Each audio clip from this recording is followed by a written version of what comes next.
Assalamualaikum. Welcome to ME Foundation School. Today I am here with assignment number 15 for class 9th biology.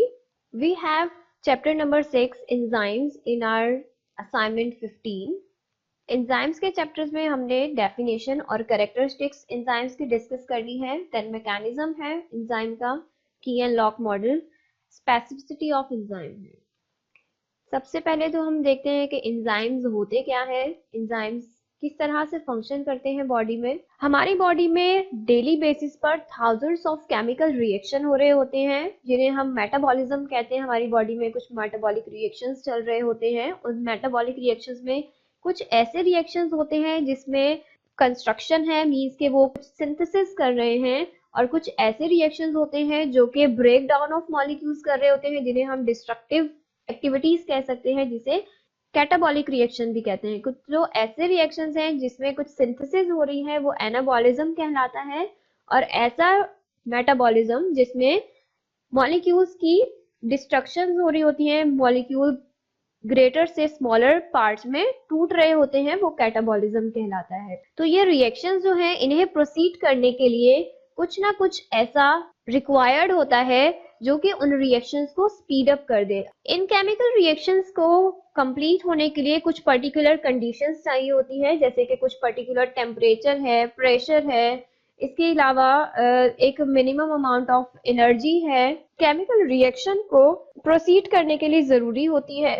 जैसे हम अगर माचिस को जलाते हैं तो उस माचिस को जलाने के लिए हमें एक फ्रिक्शन चाहिए होती है। माचिस की जो बॉक्स है उस पे जो मसाला लगा होता है, हम उसके साथ पहले माचिस की तीली को रगड़ते हैं, उसके बाद ही वो माचिस जलती है। तो वो रिएक्शन जो हो रहा है उसके लिए हमने क्या किया, एक एनर्जी प्रोवाइड की, उसके बाद वो रिएक्शन कंप्लीट हुआ। इसी तरह आप एग्जांपल एक पेट्रोल की, कि पेट्रोल को जलाने के लिए, कंबस्शन के लिए एक चिंगारी की जरूरत होती है। तो वो जो चिंगारी है वो हम प्रोवाइड करेंगे तो पेट्रोल कंबस्ट हो जाएगा, बर्न हो जाएगा।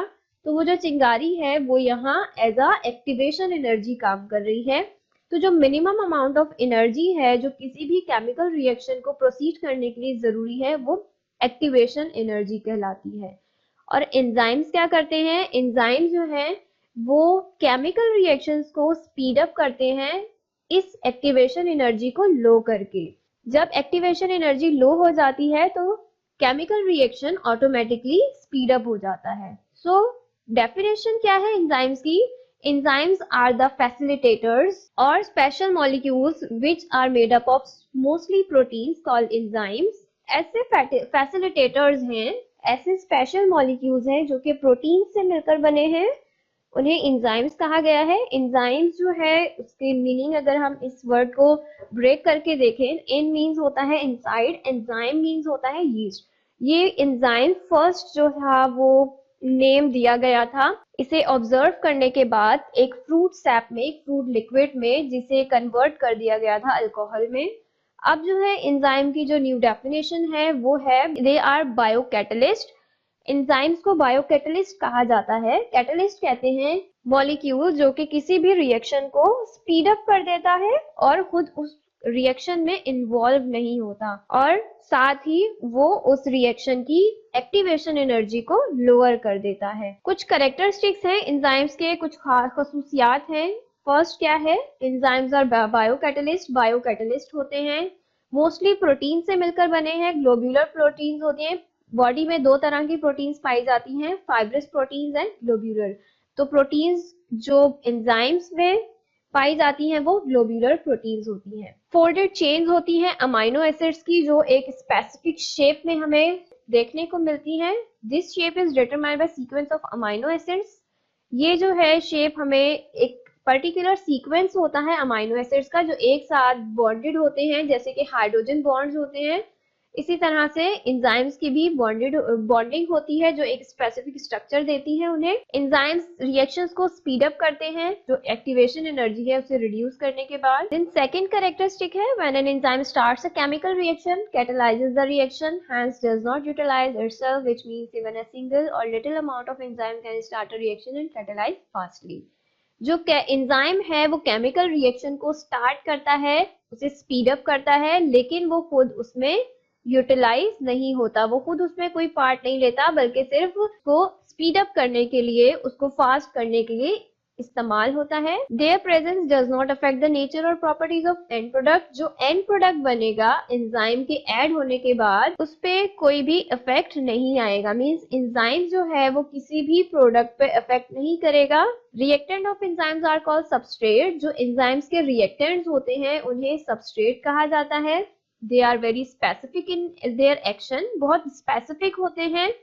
Single enzyme catalyses only a single chemical reaction. हर बहुत सारे काइंड्स के एंजाइम्स मौजूद हैं, हर रिएक्शन के लिए डिफरेंट एंजाइम होता है। ऐसा नहीं होता कि जितने भी हमारी बॉडी में रिएक्शंस चल रहे हैं उनमें एक ही एंजाइम आके एक्ट करता है। इसीलिए ये बहुत ज्यादा स्पेसिफिक इन नेचर है कि हर रिएक्शन के लिए डिफरेंट एंजाइम कैटलिस्ट होता है, कैटालाइज करता है रिएक्शन को। So they are very specific in their nature. A small portion of enzymes where substrate attaches with enzyme is called active site. Enzyme का एक ऐसा पार्ट जहां पर सबस्ट्रेट अटैच होता है। सबस्ट्रेट यहाँ किसे कहा जा रहा है? सबस्ट्रेट वो मॉलिक्यूल है जो कि रिएक्शन में पार्ट ले रहे हैं, जिनका रिएक्शन हो रहा है आपस में, वो सबस्ट्रेट है और वो आकर एंजाइम्स के साथ अटैच होते हैं और वो जगह जहां पर इनकी अटैचमेंट होती है उसे एक्टिव साइट कहा जाता है। और इनकी जो शेप होती है वो बहुत कॉम्प्लीमेंट्री होती है। They are sensitive to even minor change in pH. बहुत ज्यादा सेंसिटिव इन नेचर होते हैं। जरा सा भी पीएच का चेंज, टेम्परेचर का चेंज या सबस्ट्रेट कंसंट्रेशन का चेंज जो है वो इन्हें बिल्कुल चेंज कर दे तो ये डी नेचर हो जाते हैं, अपनी वर्किंग स्टॉप कर देते हैं। Some enzymes require cofactor for their functioning. कुछ एंजाइम्स को अपने साथ कोई कोफैक्टर चाहिए होता है। जैसे हम कहीं पर कोई काम कर रहे हैं तो हमें हमारे साथ कोवर्कर चाहिए, हमारा काम जो है वो ज्यादा अच्छे से हो सके, हमारा काम जो है वो डिस्ट्रीब्यूट हो जाए। इसी तरह से कुछ एंजाइम्स ऐसे हैं जिन्हें कोफैक्टर की जरूरत होती है प्रॉपर फंक्शनिंग के लिए। इनके पास वो कोफैक्टर नॉन प्रोटीन सब्सटेंस होते हैं, ऑर्गेनिक भी हो सकते हैं और इनऑर्गेनिक भी, जैसे कि जिंक है, मैग्नीशियम है, मैंगनीज है, फेरस है, कॉपर है, पोटेशियम है और सोडियम है।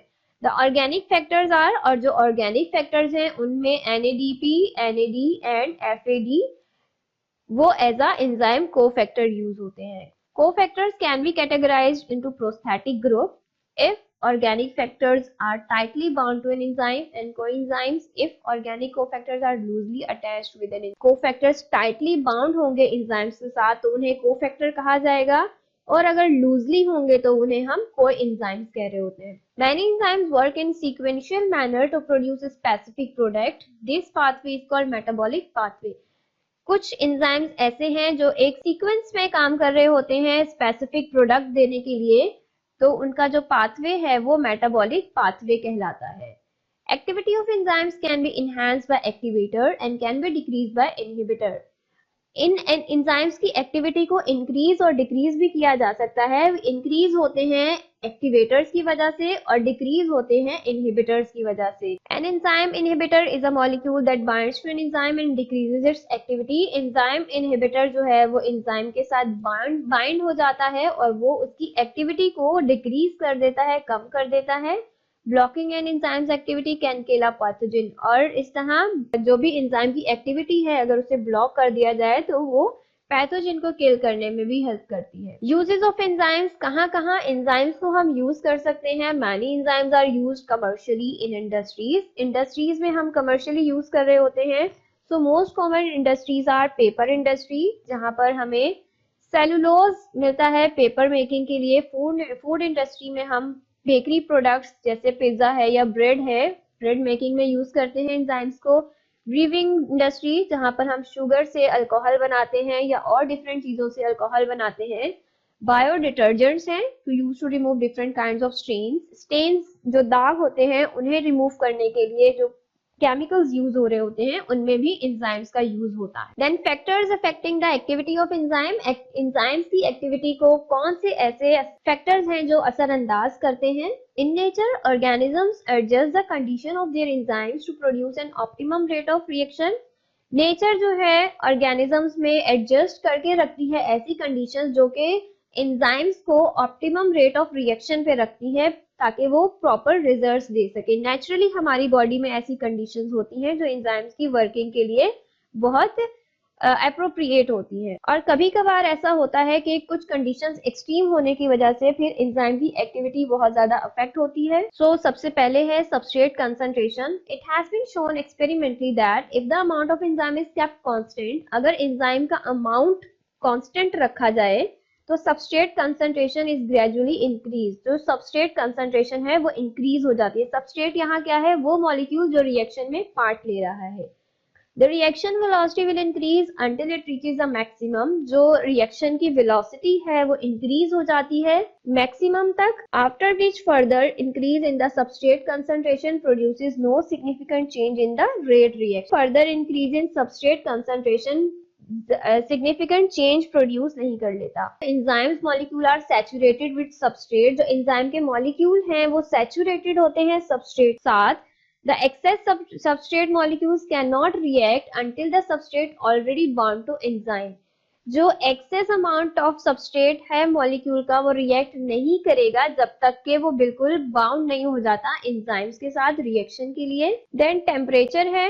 टेम्परेचर का बहुत इंपॉर्टेंट रोल है क्योंकि एंजाइम्स प्रोटीनियस नेचर के हैं और प्रोटीन्स जो हैं वो एक पर्टिकुलर टेम्परेचर तक ही वर्किंग करते हैं। अगर टेम्परेचर बहुत ज्यादा इंक्रीज कर दिया जाए तो प्रोटीन की नेचर जो है वो डीनेचर्ड हो जाती है और वो अपनी वर्किंग छोड़ देते हैं।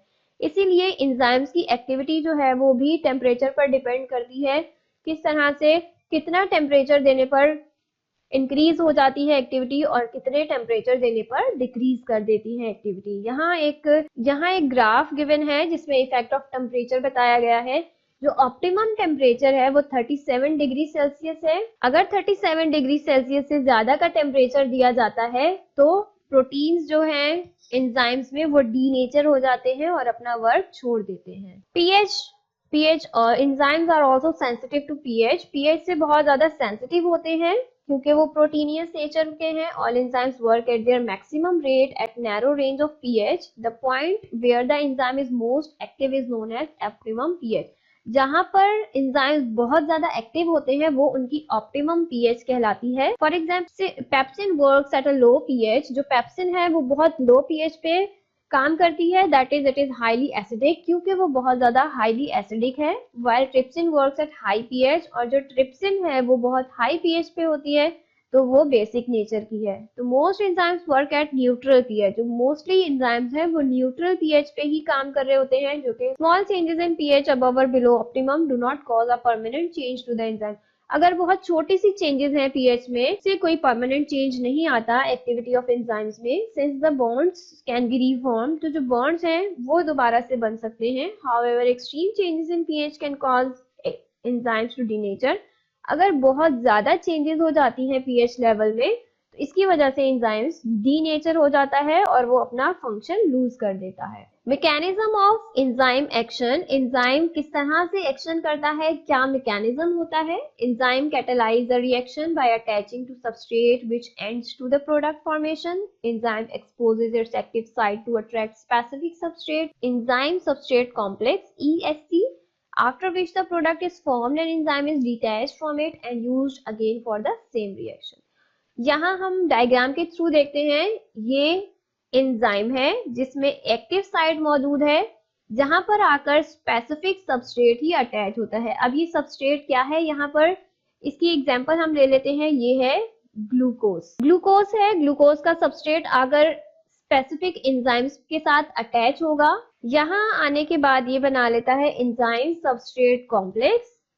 Enzyme changes shape slightly as substrate bind. जैसे ही ये सबस्ट्रेट के साथ बाइंड होगा थोड़ा सा स्लाइटली चेंज होगा ये, एंड देन कुछ टाइम के बाद ये बनाता है एंजाइम प्रोडक्ट कॉम्प्लेक्स। मींस कि अब इसका प्रोडक्ट बनने जा रहा है और फिर एंड प्रोडक्ट बन जाता है इसका products leaving active side of enzyme. तो एंजाइम जो है उस पर कोई चेंज नहीं आया, बल्कि जो सबस्ट्रेट था वो आकर अटैच हुआ और यहाँ रिएक्शन होने के बाद दो पार्ट्स में डिवाइड हो गया। जब ग्लूकोज रिएक्ट करता है, बाइंड होता है, तो ये दो स्मॉलर मॉलिक्यूल्स में टूटता है, दैट इज सुक्रोज और फ्रक्टोज। ग्लूकोज जो है वो एज अ सबस्ट्रेट आके एंजाइम के साथ अटैच होगा एक्टिव साइट पे, फिर वो एंजाइम जो है उसमें रिएक्शन स्टार्ट होगा, एंजाइम प्रोडक्ट कॉम्प्लेक्स बनाएगा, एंड देन जब प्रोडक्ट बन जाएगा, मीन्स कि ये 1 यूनिट से 2 यूनिट्स में टूट गया है, ग्लूकोज से सुक्रोज और फ्रक्टोज के 2 मॉलिक्यूल्स में टूटा है, और जो बाकी का एंजाइम था उसमें कोई चेंजेस नहीं आती।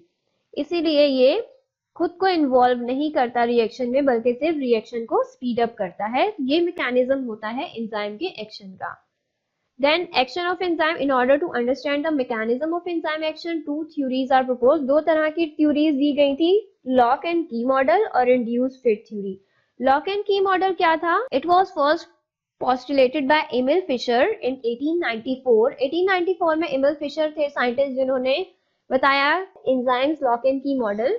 इन्होंने कहा कि जिस तरह हर एक लॉक की पर्टिकुलर की होती है, इसी तरह हर एंजाइम्स की एक पर्टिकुलर सबस्ट्रेट होता है। ऐसा नहीं है कि किसी भी एंजाइम्स में कोई भी सबस्ट्रेट जाकर अटैच हो जाए। यहाँ आप देख सकते हैं, यहाँ पर जो पैटर्न बना है एक स्पेसिफिक पैटर्न है। इस स्पेसिफिक पैटर्न पे एक स्पेसिफिक सबस्ट्रेट आकर भी अटैच होगा तो ही इसका रिएक्शन स्टार्ट होगा, अदरवाइज इसका कोई रिएक्शन स्टार्ट नहीं हो सकता। This theory explains that the enzymes and substrate possess specific complementary geometric shape. यही थ्योरी बताती है कि हर जो सबस्ट्रेट या एंजाइम है उसका एक पर्टिकुलर ज्योमेट्रिकल शेप होता है जो एक दूसरे को फिक्स करता है करेक्ट साइज में, जिसके बाद ही रिएक्शन जो है वो स्टार्ट होता है और प्रोडक्ट बनते हैं। सेकेंड जो थ्योरी है वो है induced fit model. Induced fit model suggest किया था डैनियल कॉशनर ने 1958 में। उन्होंने कहा कि जो एक्टिव साइट होती है वो कंटिन्यूअसली चेंज होती है, शेप चेंज करती है, और जो सबस्ट्रेट है जब तक उसके साथ बिल्कुल बाइंड नहीं हो जाता। और इन्होंने ये भी कहा कि जो एक्टिव साइट ऑफ एंजाइम है वो बहुत ज्यादा फ्लेक्सिबल होती है। यहाँ पर लॉक एंड की थ्योरी जो है वो एक्सप्लेन नहीं की गई। इन्होंने एग्जांपल दी एंजाइम्स की, और यहाँ पर ये दो सबस्ट्रेट आकर अटैच हुए, और इनके अटैच होने के बाद क्या हुआ कि जो एंजाइम की शेप थी वो बिल्कुल चेंज हो गई। फिर जब रिएक्शन के बाद प्रोडक्ट बना है तो प्रोडक्ट बनने के बाद अगेन एंजाइम ने अपनी वही शेप ले ली जो रिएक्शन से पहले हमें दिख रही है। देन स्पेसिफिसिटी ऑफ एंजाइम है। In human body there are more than 1000 known enzymes and all work with their own substrate. हमारी बॉडी में 1000+ एंजाइम्स मौजूद हैं जो डिफरेंट अपने ही सबस्ट्रेट के साथ वर्क करते हैं। एंजाइम्स स्पेसिफिक नेचर है, पर्टिकुलर एंजाइम्स ही पर्टिकुलर सबस्ट्रेट के साथ बाइंड हो सकते हैं जैसी कि उनकी एक्टिव साइट की शेप है उस हिसाब से। So active site of enzymes जो है वो एक ज्योमेट्रिकल शेप रखती है जिसकी वजह से हमें स्पेसिफिसिटी नजर आती है एंजाइम्स में। एंजाइम्स प्रोटीनियस नेचर के हैं जो कि डिफरेंट चार्जेस या नेचर रखते हैं, जैसे कि कुछ एसिडिक हैं, बेसिक हैं, हाइड्रोफिलिक हैं। सो एक्टिव साइट जो है वो हाईली स्पेसिफिक अपने सबस्ट्रेट को लेकर होती है। For example protease are the enzymes which catalyses the proteins only. Protease एक ऐसा एंजाइम है जो सिर्फ प्रोटीन्स को कैटालाइज करता है, और लाइपेज एक्ट्स ऑन लिपिड्स। जो लाइपेज एंजाइम है वो सिर्फ लिपिड्स को ही कैटालाइज करेगा। It means enzymes are bond specific. तो इसका मतलब है कि एंजाइम जो है वो बॉन्ड स्पेसिफिक हैं। So lipase can act as ester bond in lipids fat substances. जो लाइपेज है वही ईस्टर बॉन्ड एक्ट करता है लिपिड्स और फैट्स। तो बेसिकली हमने इस चैप्टर में पढ़ा क्या है, मेटाबॉलिक रिएक्शन, ऐसे रिएक्शन जो कि किसी भी बॉडी में हो रहे होते हैं, चाहे वो कंस्ट्रक्टिव हो या डिस्ट्रक्टिव हो। कंस्ट्रक्टिव होंगे जिसमें मॉलिक्यूल्स बन रहे होंगे, एनाबॉलिज्म कहलाएगा। डिस्ट्रक्टिव रिएक्शंस ऐसे रिएक्शन जिसमें मॉलिक्यूल्स ब्रेक डाउन होते हैं, कैटाबॉलिक रिएक्शंस कहलाते हैं। फिर minimum amount of energy required होती है किसी भी एक्शन को परफॉर्म करने के लिए, जिसे एक्टिवेशन एनर्जी कहा जाता है। और बायोकेमिकल रिएक्शंस में बहुत ज्यादा अमाउंट ऑफ एनर्जी रिक्वायर्ड होती है, लेकिन एंजाइम्स क्या करते हैं, उस एक्टिवेशन को लोअर करते हैं ताकि वो उसका रिएक्शन स्पीड अप कर सके। बायोमोलिक्यूल जो फैसिलिटेट करते हैं बायोकेमिकल रिएक्शंस को वो कहलाते हैं एंजाइम्स, और एंजाइम्स बायोकैटलिस्ट होते हैं जो कि प्रोटीनियस इन नेचर होते हैं। एंजाइम्स का जो रिएक्टेंट होता है उसे सबस्ट्रेट कहा जाता है। स्मॉल पोर्शन ऑफ एंजाइम्स जो कि अटैच होता है जहां से सबस्ट्रेट के साथ, उसे एक्टिव साइट कहते हैं। एंजाइम्स सेंसिटिव होते हैं पीएच से, टेम्परेचर से, सबस्ट्रेट कंसंट्रेशन से। एक्टिविटी ऑफ एंजाइम्स जो है वो इनहेंस हो जाती है, ज्यादा हो जाती है एक्टिवेटर से, और कम हो जाती है इनहिबिटर से। बहुत से ऐसे एंजाइम्स हैं जो कमर्शियली इंडस्ट्रीज में बनाए जाते हैं, जैसे कि पेपर है, वुड है, ब्रीवरी इंडस्ट्री या बायो डिटर्जेंट इंडस्ट्रीज है। देन एंजाइम्स जो है वो अटैच होते हैं सबस्ट्रेट के साथ। एंजाइम सबस्ट्रेट कॉम्प्लेक्स बनाने के लिए, और जब वो कंप्लीट हो जाता है तो वो एंजाइम से डिटैच हो जाते हैं और प्रोडक्ट बना देते हैं, और एंजाइम जो है वो वैसे का वैसा ही रहता है, उसमें कोई चेंजेस नहीं आती। फिर हमने दो मॉडल्स पढ़े एंजाइम्स के, लॉक एंड की मॉडल के एक स्पेसिफिक लॉक की एक स्पेसिफिक की होती है, और इंड्यूस फिट मॉडल, उसने कहा कि जो भी एंजाइम है वो सबस्ट्रेट के फिट होने के बाद अपनी शेप खुद ही चेंज कर देता है। ये दोनों एक दूसरे के थोड़े ऑपोजिट थे। So let's move toward the exercise. आपने इसके ऑब्जेक्टिव्स खुद से सॉल्व करने हैं चैप्टर को रीड करने के बाद। एक्सरसाइज है, उसमें सबसे पहले हैं डेफिनेशंस में 10 टर्म्स गिवन है। फर्स्ट सबसे पहले है substrate, the reactant of the reaction that undergoes a chemical alteration to give products of the reaction. Reactant जो है रिएक्शन का, जो कि केमिकल रिएक्शन को चेंज कर देता है प्रोडक्ट्स बनाने के लिए, उसे सबस्ट्रेट कहा जाता है। Active side, the region where a substrate binds with the enzyme before it undergoes a chemical reaction. Chemical reaction से पहले जहां पर सबस्ट्रेट बाइंड होता है एंजाइम के साथ, वो रीजन कहलाता है एक्टिव साइड।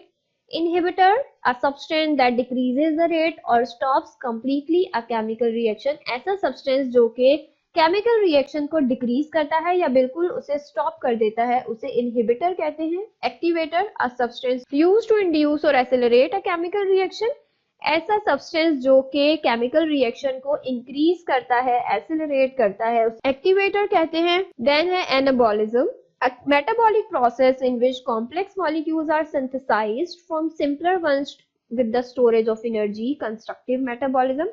Anabolism ऐसा metabolic process है जिसमें complex molecules बनते हैं simpler one से, और इसमें activation energy store होती है, इसे constructive metabolism भी कहा जाता है। Catabolism, a metabolic process in which complex molecules are broken down into simpler one। ये बिल्कुल opposite है anabolism से।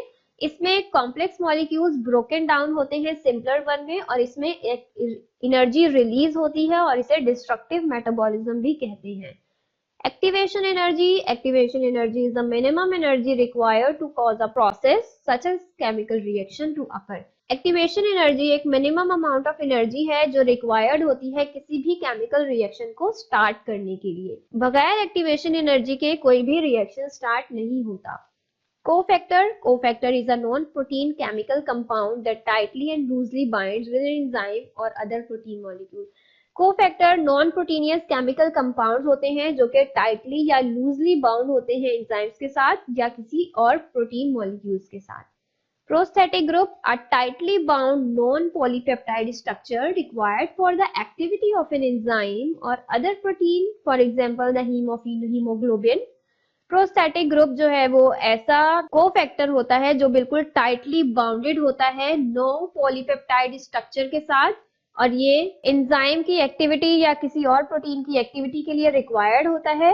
जैसे कि यहाँ एग्जांपल गिवन है हीम ऑफ हीमोग्लोबिन। जो हीमोग्लोबिन है वो प्रोटीनियस है जो हमारे ब्लड में पाया जाता है, उसका जो हीम है वो प्रोस्थेटिक ग्रुप है। ये नॉन प्रोटीनियस ऑर्गेनिक मॉलिक्यूल्स होते हैं, कॉम्प्लेक्स बना लेते हैं एंजाइम्स के साथ, लूजली अटैच होते हैं, और ये बहुत ज्यादा इसेंशियल होते हैं एक्टिविटी ऑफ एंजाइम के लिए। Then distinguish between the following differences हैं एक्टिवेटर और इनहिबिटर, एनाबॉलिज्म एंड कैटाबॉलिज्म के बीच। तो activator and inhibitor, a molecule that binds to an enzyme increasing activity.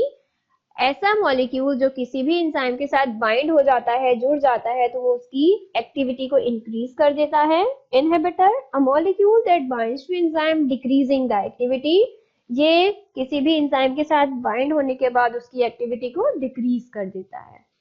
Can be either proteins, peptides, lipids, small organic molecules और ions। जो activators हैं वो proteins हो सकते हैं, पेप्टाइड्स हो सकते हैं, लिपिड्स या स्मॉल ऑर्गेनिक मॉलिक्यूल्स या आयन हो सकते हैं।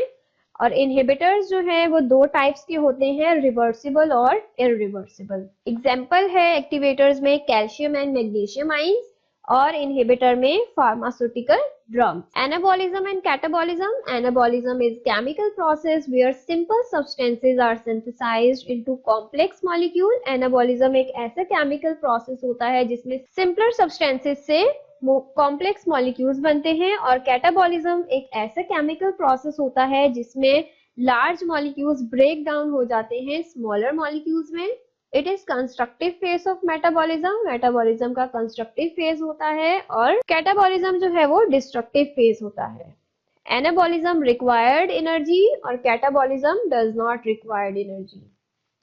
It does not utilise oxygen, anabolism में ऑक्सीजन यूटिलाइज नहीं होती जबकि कैटाबॉलिज्म में यूटिलाइज होती है। It is functional at resting और sleeping.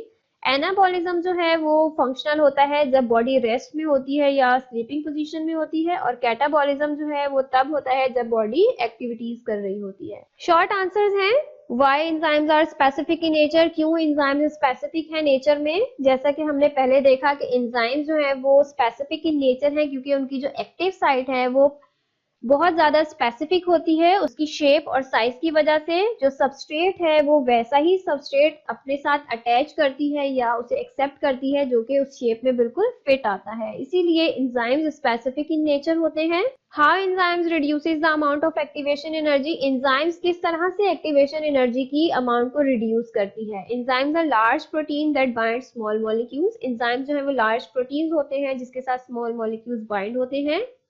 When bound to an enzyme, the bonds in the reactants can be strained, that is stretched. जब वो एंजाइम के साथ रिएक्टेंट अटैच होता है, बॉन्ड बनाता है, तो वो थोड़ा स्ट्रेच होते हैं, thereby making it easier for them to achieve the transition state.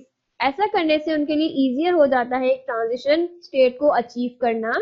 This is one way for which enzyme lower the activation of energy. इसी वजह से एंजाइम जो है वो एक्टिवेशन एनर्जी को लो कर सकते हैं। Why presence of enzymes does not affect the nature and properties of end product, जो एंजाइम्स की प्रेजेंस है उसका कोई इफेक्ट नहीं होता एंड प्रोडक्ट पे केमिकल रिएक्शन के। That is they don't change whether a reaction is energy releasing or energy absorbing overall. That's because enzymes don't affect the free energy of reactants or products. Instead, enzymes lower the energy of transition state and unstable state that products must pass through in order to become reactants. जो enzymes हैं उनकी nature ही ऐसी है कि वो खुद से कोई इफेक्ट नहीं लेते बल्कि जो रिएक्शन है उसे जैसे स्पीड अप करते हैं, जो रिएक्टेंट है उसे प्रोडक्ट में कन्वर्ट कर देते हैं, और इनमें एक एबिलिटी है या एक कैरेक्टरिस्टिक फीचर है कि वो एनर्जी को लोअर कर देते हैं जिसकी वजह से रिएक्शन इजीली प्रोसीड कर सकता है। How substrate concentration affect enzyme activity, किस तरह से सबस्ट्रेट कंसंट्रेशन एंजाइम की एक्टिविटी को असरअंदाज करता है।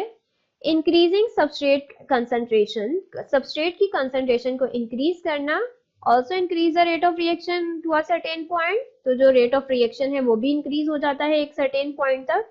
Once all of the enzymes have bound, तमाम जो एंजाइम्स है वो एक बार बाउंड हो जाते हैं किसी सबस्ट्रेट के साथ, any substrate increase will have no effect on the rate of reaction, तो किसी भी सबस्ट्रेट इंक्रीज का कोई इफेक्ट नहीं होता रेट ऑफ रिएक्शन पे। as the available enzyme will be saturated, जो अवेलेबल एंजाइम है अगर वो सैचुरेटेड है मीन्स कि वो ज्यादा एबिलिटी रखता है ज्यादा सबस्ट्रेट को एब्जॉर्ब करने की या ज्यादा सबस्ट्रेट के साथ रिएक्शन करने की, तो वो वर्क कर सकता है अपने मैक्सिमम रेट तक। How enzymes are uses in industries, industries में किस तरह से एंजाइम्स यूज होते हैं। Many enzymes are use commercially in industries. The most common industries are paper industry, जहां से सेलुलोज हासिल किया जाता है पेपर बनाने के लिए। फूड इंडस्ट्री, जहां पर बेकरी प्रोडक्ट्स पिज्जा या ब्रेड बनाने के लिए इस्तेमाल होता है। ब्रीविंग इंडस्ट्री, जहां पर शुगर को अल्कोहल में कन्वर्ट किया जाता है। और बायो डिटर्जेंट्स, जो कि स्टेन्स को रिमूव करने के लिए यूज किए जाते हैं, दाग धब्बों को दूर करने के लिए यूज किए जाते हैं, वहां एंजाइम्स का यूज होता है। डिटेल आंसर्स हैं, what are enzymes, describe characteristics of enzymes, enzymes क्या है उनकी कैरेक्टरिस्टिक्स बताने हैं। An enzyme is a substance that acts as a catalyst in living organisms. Living organism में as a catalyst काम कर रहा होता है और ये रेगुलेट करता है केमिकल रिएक्शन को, खुद यूज नहीं होता, अपने आप को ये रिएक्शन में यूज नहीं होने देता। बायोलॉजिकल प्रोसेस जो कि तमाम लिविंग ऑर्गेनिजम्स में होते हैं वो रेगुलेट ही एंजाइम्स की वजह से होते हैं। तो एंजाइम्स के कुछ कैरेक्टरिस्टिक्स जो हम चैप्टर में भी पढ़ चुके हैं कि ये कैटालाइज करते हैं, केमिकल रिएक्शन को स्टार्ट करते हैं। इनकी प्रेजेंस से कोई इफेक्ट नहीं होता है किसी भी एंड प्रोडक्ट को, जो एंड प्रोडक्ट की प्रॉपर्टीज हैं वो चेंज नहीं होती। Reactant of enzymes are called substrate, जो रिएक्टेंट्स हैं एंजाइम्स के उन्हें सबस्ट्रेट कहा जाता है।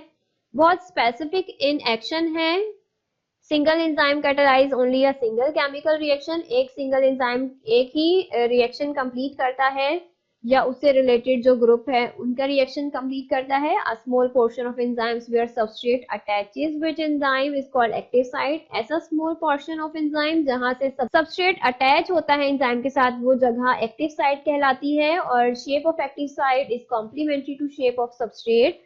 तो जो शेप एक्टिव साइट की होती है वही शेप वैसी ही शेप सबस्ट्रेट की होती है, कॉम्प्लीमेंट्री होती है। They are sensitive to even a minor change, बहुत ज्यादा सेंसिटिव होते हैं चेंज इन पीएच, टेम्परेचर या सबस्ट्रेट कंसंट्रेशन के। कुछ एंजाइम्स ऐसे होते हैं जिन्हें कोफैक्टर की जरूरत होती है फंक्शन करने के लिए। कोफैक्टर्स नॉन प्रोटीनियस सब्सटेंसेस हैं, ये ऑर्गेनिक भी हो सकते हैं और इनऑर्गेनिक भी। इनऑर्गेनिक में जिंक है, magnesium, manganese, ferrous, copper, potassium और सोडियम। और ऑर्गेनिक फैक्टर्स में NADP, NADN, FAD है। Many enzymes work in a sequential manner to produce a specific product. एक specific product को produce करने के लिए एक sequential manner में काम करते हैं enzymes जिन्हें metabolic pathway कहा जाता है। Activity of enzymes can be enhanced by activator and can be decreased by inhibitor. जो activity है enzymes की वो enhance हो जाती है activator से और decrease हो जाती है inhibitors. An enzyme inhibitor is a molecule that binds to an enzyme and decreases its activity. अगर कोई enzyme के साथ inhibitor molecule bind हो जाता है तो वो उस activity को डिक्रीज कर देता है और ब्लॉक करने से एंजाइम्स की एक्टिविटी पैथोजेंस को किल किया जा सकता है। सेकंड क्वेश्चन है describe factors affecting activity of enzymes. In nature, organisms adjust and conditions of their enzymes to produce an optimum rate of reaction where necessary, or they may have enzymes which are adapted to function well in extreme conditions where they live. Enzymes पर जो factors affect करते हैं उनमें सबसे पहले तो है substrate concentration. If the amount of enzyme kept constant, अगर एंजाइम का अमाउंट कांस्टेंट रखा जाए और सबस्ट्रेट की कंसंट्रेशन को इंक्रीज कर दिया जाए तो रिएक्शन वेलोसिटी जो है वो इंक्रीज हो जाएगी और वो एक अपने मैक्सिमम तक पहुंच सकता है विच फर्दर, जिसकी वजह से ज्यादा इंक्रीज हो जाएगी सबस्ट्रेट कंसंट्रेशन की प्रोडक्शन, जिसकी वजह से कोई सिग्निफिकेंट चेंज नहीं आएगा रिएक्शन रेट में। Temperature, the protein nature of enzymes makes them extremely sensitive to thermal change. तो प्रोटीन होने की वजह से enzymes जो है वो बहुत ज्यादा sensitive होते हैं thermal changes के लिए। Enzyme activity occurs within a narrow range of temperatures compared to ordinary chemical reactions. Enzymes catalyze by randomly colliding with substrate molecules. Enzymes जो है वो कैटालाइज होते हैं कोलाइडिंग सबस्ट्रेट मॉलिक्यूल्स के साथ। Increasing temperature and increases collision which also increases the rate of reaction. ज्यादा temperature की वजह से ज्यादा कोलिजन होने की वजह से रेट ऑफ रिएक्शन भी इंक्रीज होता है और ज्यादा प्रोडक्ट्स बनते हैं। लेकिन अगर टेम्परेचर बहुत ज्यादा कर दिया जाए तो एंजाइम्स अपनी नेचर लॉस्ट कर देता है, डीनेचर हो जाता है और वो फिर एक्शन परफॉर्म नहीं करता। Enzymes also sensitive to pH due to their proteinous nature. Protein nature की वजह से बहुत ज्यादा सेंसिटिव है पीएच से भी। एंजाइम्स वर्क कर रहे होते हैं maximum rate of at narrow range of pH. The point where the enzyme is most active is known as optimum pH. जहां पर सबसे ज्यादा एंजाइम एक्टिव होता है उसे ऑप्टिमम पीएच कहा जाता है। जैसे जो पेप्सिन है उसकी पीएच लो है तो वो एसिडिक है। ट्रिप्सिन जो है वो वर्क करता है हाई पीएच पे क्योंकि वो बेसिक इन नेचर है। इसी तरह जो मोस्टली एंजाइम्स हैं वो न्यूट्रल पीएच पे ज्यादा वर्क करते हैं, अच्छे से वर्क कर सकते हैं। स्मॉल चेंजेस इन पीएच, अगर बहुत स्मॉल चेंजेस आती हैं पीएच में ज्यादा या कम, उस पर कोई इफेक्ट नहीं होता, कोई परमानेंट चेंजेस नहीं आ सकती एंजाइम की एक्टिविटी पे। लेकिन अगर कोई बहुत ज्यादा एक्सट्रीम चेंज आता है तो इसकी वजह से एंजाइम डीनेचर हो सकता है और उसका फंक्शन जो है वो परमानेंटली लॉस्ट हो सकता है। This is all about chapter enzymes. MCQs के लिए अगेन कह रही हूँ कि लाजमन चैप्टर को रीड कीजिएगा, एमसीक्यूज को सॉल्व कीजिएगा और फिर उसे आपने चेकिंग के लिए जब काम देंगे तो एमसीक्यूज भी आपके फिलअप होने चाहिए। मोस्टली स्टूडेंट्स जो हैं वो एमसीक्यूज फिलअप करके नहीं देते हैं, तो काइंडली एमसीक्यूज को लाजमी कंप्लीट कीजिएगा। अपना बहुत ख्याल रखिएगा। अल्लाह हाफिज।